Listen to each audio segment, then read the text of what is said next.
Everybody saying like, crack the same. Make sure y'all like, comment, subscribe for more good content we got going on here at TNN Trap News Network. Yes, that's TNN Trap News Network.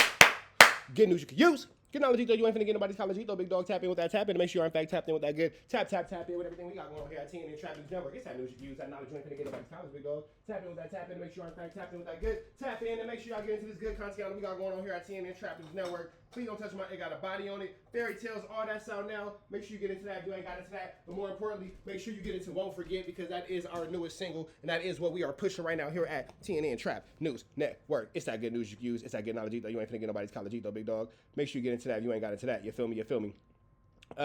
We finna go ahead and slide over here. See what Chig Smooth got to talk about, man. Shout out to Chig Smooth. Drake drops Kendrick Lamar biting stream fam accusation. Okay, let's get into this, man. Drake is upset. He's been light-skinned for long enough. Let's see what the light-skinned wonder has to go on. See what's going on here at TNN Trap News Network. Let's go. The way it's looking, it looks like we're going to do this thing at least 2 to 3 years strong before we actually get it resolved. Now, what we're talking about specifically today is that there are new updates as far as the lawsuit that Drake and his team filed against UMG. Now, one thing that I do want to mention is that pretty much what this court case was about today was pretty much about whether or not Drake's team was allowed to move forward with discovery. Now, for those of you who are not too privy to what legal terms are, discovery is pretty much when each side gathers all the evidence that they have and they give it to the other side so that the other side can see all of the evidence that they have and the case that's being built.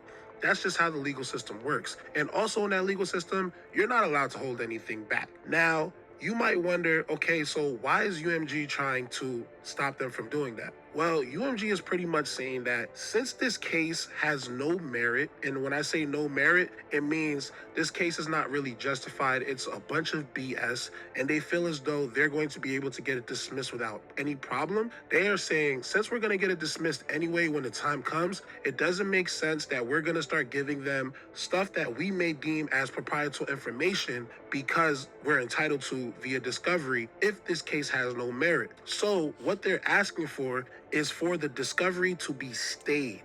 Now, when the discovery is stayed, it means the judge puts the discovery on hold until a decision is made, for instance, on something as if the case will be dismissed. Now, that's pretty much what this court case was about. But there are a few things that I do want to point out that I feel like is going over a lot of people's heads. One of the main things that I saw in this case that may be going over some people's heads is that Drake's team is now openly shifting the narrative for why they are actually bringing forward this lawsuit. Now, if you guys remember in the beginning, when Drake initially brought this lawsuit, he tried to save face and made it seem as though, hey, I'm not suing because of what Not Like Us was saying. I'm not suing because you're trying to make me look bad as a pedophile. I'm suing because UMG is conspiring with other companies to make it look as though I'm losing a battle in order to hurt my brand. That was the narrative that they stuck to. That's the narrative that they've been pushing for the last 12 months. Now, I'm saying 12 months as an exaggeration, right? Now they're openly shifting the narrative to another lane. And they're doing it very swiftly so that people may not catch on to what's going on. Or, you know, sometimes the fact that Drake is suing UMG over this is absolutely barnacles. Like, bro, what's up with you, my nigga? Like, it's a whole lot of flu, flammery, skullduggery, and larceny in this, bro. And you acting like a little girl. You argue with somebody and then halfway through the argument, before you know it, the entire argument has changed. So now they're openly saying, hey, we're suing because of Not Like Us. Now, let's go over some of the things that they said during the court case.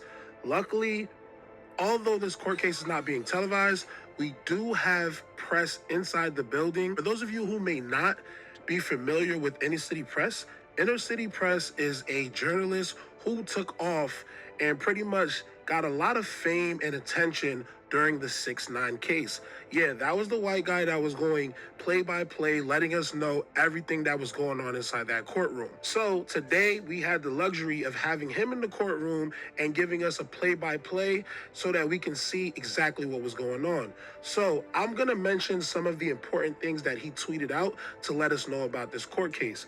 Now, the court case itself seemed as though it only lasted about an hour to 2 hours, and there wasn't too much back and forth. There was a little bit of back and forth and adjournment, and then they pretty much closed out the session for the day, and then said that they're going to reconvene June 30th at 2 p.m. Now, let's go over some of the important things that they said. The first thing is that pretty much Drake's lawyer goes on, and he says they have sent a Rule 11 letter about only 5 paragraphs of our lengthy complaint about the use of streaming farms. We have exchanged letters. We intend to withdraw those. So they saying that that Kendrick was basically flu slamming streams and basically letting a whole bunch of computers and devices run not like us, to make it seem like the numbers was bigger than what they were. But it's a tiny portion of our complaint. Now, this is big. Why? Because the entire narrative of why Drake has been trying to say that he's suing is that everybody's conspiring against him to make him look bad and make him look like he lost a battle that he didn't lose. And the way that they were doing that was by using streaming bots. Because the narrative that they trying to spin in this lawsuit is that UMGs created incentives for reactors to react in the way that we did, and that's why the song went up. When it's like, no, regardless of any UMG did, we was gonna react the same way that we did, bro. Because we did the same way with Drake, bro. When his shit was booming, bro, I'm hearing bars and I'm lit, but I get lit, bro. That's me, bro. You feel me? I've said this to a few people privately. I think I've said this publicly. I think one of the ways how Drake views this whole thing is that he really don't think that song is as lit as. What was I saying earlier? But it So Drake's not on Earth. is though. You feel? But it is though. But it's super lit. No matter how much Drake wants to act like it's not, but it's super duper ultra lit. Not Like Us is probably one of the greatest diss songs of all time. You know, I think he doesn't. Yo, Drake lives in a world that is created for him. Right. He's never heard that song outside. That's not true. That's not true. Like, of course, Then he's never been outside. If you never heard Not Like Us outside, it's because you've never been outside. he's played it, but like he's never walked into a party and He's niggas never seen doing the all this impact of shit. it. Yeah. So when he's seen that, he's like, what's so special about this shit? You know what I mean? God. And So he can't fathom that, bro. Yeah, It's that going lit. up as Yeah. On me. because I'm gonna be honest with you, even with the bot argument, I'm like, I do think it's negligent, right? Like, I think Universal probably put a little extra sauce on every song that's good. You get what I'm saying? So they pretty much put out this narrative out there that Kendrick Lamar has been using a bunch of streaming bots to inflate his number, make himself look bigger than he was, and that's the reason that they were suing. Now, they've made it very clear that they are no longer suing for that. In fact, they're going to actually withdraw that claim in their lawsuit. So now they're not even hiding the fact that, hey, we're literally suing because we lost this battle really bad, and the damage that song had to our artists, creating irrefutable damage to the point where now we feel as though we have to sue, which is crazy because I guess some might actually take this as, okay, this is literally That's like the ultimate L. The ultimate L. the white flag. This is definitely Drake surrendering, and this is pretty much it. Another thing that he says is that Drake's lawyer comes on there and then he speaks about wanting to add to the lawsuit the Super Bowl. Now, a lot of people speculated like, hey, all this nonsense about Drake saying that he's suing for conspiring is BS. Say Drake. And in fact, I'm pretty sure if Kendrick performs that song at the Super Bowl, they're going to sue him for the Super Bowl as well. That was like the running joke, the running narrative. However, a bunch of Drake fans said, come on, bro, that's not going to happen.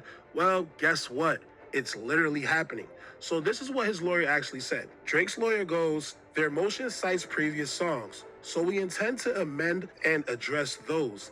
And the Super Bowl halftime show, it was more defamation. They continue to promote the song after they've been informed about the harm. So there you go. You can see that they're actually trying to amend the lawsuit, so we can expect very soon to see an amended lawsuit that also includes the Super Bowl halftime performance from Kendrick Lamar performing Not Like Us. Then Drake's lawyer then says, we intend to depose a number of people. And then the judge says, you propose fact discovery closing in October? And Drake's lawyer responds, it's fast, but we are facing harm and want to move forward. So what they're saying is pretty much they're trying to get this thing wrapped up as soon as possible, and they really, really want to move forward with this lawsuit because they feel as though they have a very, very strong case. It's interesting here is that they intend to depose a number of people. So it's going to be very, very interesting to see who they target as far as their deposition. If they target Kendrick Lamar himself, are we actually going to see Drake take the stand? Are they going to be Drake is the ultimate loser. targeting Lucian Grange? What's going to really happen from this situation? This might actually shape out to be one of the greatest business lawsuits of all time. For those of you who are fans of the culture, you may not be a fan of this, but for those of you who like all that messy stuff, man, sit back, enjoy, and grab the popcorn. Now, the judge then decides to make her ruling, right? The judge goes, Drake is a top charting artist. He claims Not Like Us is intended to convey the message that plaintiff is a pedophile. There are pleadings April to May 28th. UMG argues discovery is premature and sought to adjourn. The judge pretty much summarizes what the case is about in this. And in this, the judge puts it on the record, makes it very clear cut. So at the end of the day, nobody can no longer beat around the bush. In the words of the judge, Drake is a top charting rap artist. He claims Not Like Us is intended to convey the message that plaintiff is a pedophile. There you go. That is why he is suing. Nobody can no longer say different. Drake is literally suing Kendrick Lamar for Not Like Us. This is barnacles. It is set in stone. He claims. Drake claims. So there's no more beating around the bush. Take it for what you want to take it for. Now, the judge then goes on to close out the session and adjourns the case until June 30th at 2 p.m. This is exactly what she says. I'll set an argument on the motion to dismiss for June 30th at 2 p.m. 6 months for discovery seems aggressive if 56 people were disclosed and might be deposed. So confer and file a new proposal. So pretty much the judge wraps up the session. That's it. We're not going to know any more until June 30th at 2 p.m. Of course, as you guys saw, we should be on the lookout for that amended lawsuit that will include the Super Bowl performance from Kendrick Lamar. Now, one thing I do want to add to this as well is, these blogs and these newspapers always want to sell copies of whatever they're dishing out, right? So they may hype up things to be a little bit bigger than they actually are. Now, initially when I saw the headline, it said Drake's lawyer now has access to all of Kendrick Lamar's recording contracts, recording promotional deals, etc. However, after digging through these articles, as well as digging through the actual case file and going through the actual minutes, it's clear that nowhere does it state that Drake's team is going to have access to Kendrick Lamar's financial contracts.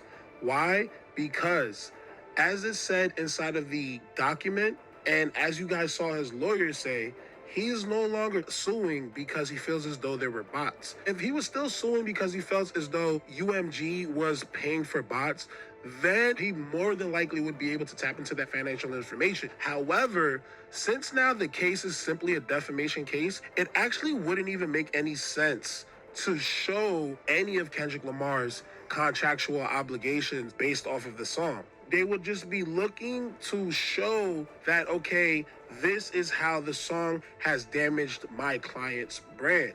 Now, for them to get information on how it damaged their client's brand, that would not require any financial information from Kendrick Lamar. However, what Drake's attorney will actually request in disclosure is completely up to them. So who knows? Maybe somehow, some way, they may be able to get that information. So let me know what you guys think. Do you think Drake is taking this thing too far? And is this like one of the softest things ever? Or do you feel as though he has the right to address the situation in legal court because it's something that's doing harm to his brand and to his character? Let us know in the comments. Drake is soft. Red dot to the left. Y'all know the rest. Free Avenue Angel tweets free. That's some hoe ass shit. We go.